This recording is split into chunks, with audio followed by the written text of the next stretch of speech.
Okay, what is the best offering? Okay, எது பெஸ்டான ஒரு தேவனுக்கு பிரியமான ஒரு காணிக்கை அப்படின்றது வந்து நம்ம பார்க்க போறோம். இந்த இடத்துல பாத்தீங்கன்னா ஒரு வேத பாரகர் வராரு.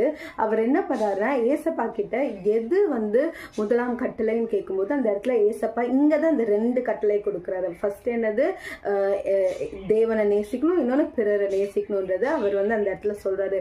இங்க வேத பாரகர்கள்லாம் எப்படிப்பட்டவர்களா இருந்தாங்கன்னா ஏசப்பாக்கு அகேன்ஸ்ட் அவரோட போதகத்தை ட்விஸ்ட் பண்ணி அவரை கேள்வி கேட்டு சொல்லப்போனா இயேசுக்கு சத்துருக்கள் போல நடந்து கொண்டிருந்தவங்க தான். ஆனா இந்த வேத பாரகரை மட்டும் பாருங்களேன், ஏசப்பா கிட்ட கேள்வி கேட்கறது மட்டும் இல்லாம அவர் சொன்னதை புரிஞ்சுக்கிறாரு. அப்போதான் இதை கேட்ட உடனே அவர் வேத பாரகர் சொல்றாரு, ஆமா தேவன் ஒருவரே இருக்கிறார், எல்லா பலிகளை விட சர்வாங்க பலிகளை விட இந்த கட்டளைகளை பின்பற்றதே ரொம்ப முக்கியமானது அப்படின்னு சொல்றாரு. அதாவது இந்த காலத்துல எந்த பாவம் செஞ்சாலுமே தேவனுக்கு என்ன பண்ணுவாங்க, பலிகளை செலுத்துவாங்க, ஆஃபரிங்ஸ் கொடுப்பாங்க, காணிக்கைகள் பயங்கரமான கொடுப்பாங்க. ஓகேவா?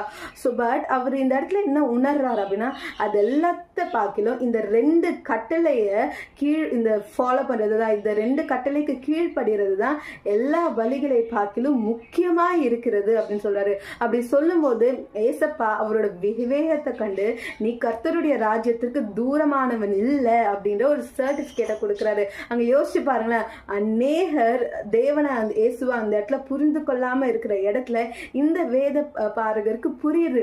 எல்லா பலிகளை காட்டிலும், எல்லா காணிக்கைகளை காட்டிலும், எல்லா ஆஃபரிங்ஸை காட்டிலும் இந்த கட்டளைகளை பின்பற்றதுதான் ரொம்ப முக்கியமா இருக்கு அப்படின்னு. இன்றைக்கு நீங்க தேவனுக்காக எவ்வளவு வேணா செய்யலாம், ஊழியம் செய்யலாம், ஒரு 10,000 சப்ஸ்கிரைபர்ஸை வச்சுட்டு நீங்க டிஜிட்டல் மினிஸ்ட்ரி பண்ணலாம், இல்ல 10 சர்ச்சஸை வச்சுட்டு நீங்க பிசிக்கல் மினிஸ்ட்ரி பண்ணலாம், மிஷனரியா இருக்கலாம், வாட் எவர்.